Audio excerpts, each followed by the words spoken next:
अजितदादा पवार यांच्या विमानाला बारामतीजवळ अपघात, लँडिंग दरम्यान विमान कोसळलं.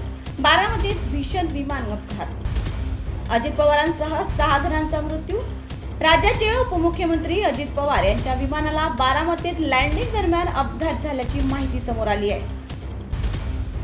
गोजूबावी परिसरात उतरताना विमानाचा ताबा सुटल्याने हा अपघात झाल्याचे प्राथमिक वृत्त. महाराष्ट्राच्या राजकारणातील एका युगाचं अंत. अजित पवारांचं विमान अपघातात निधन. जनता न्यूज मीडिया वृत्तवाहिनी वृत्तपत्राच्या वतीने भावपूर्ण श्रद्धांजली.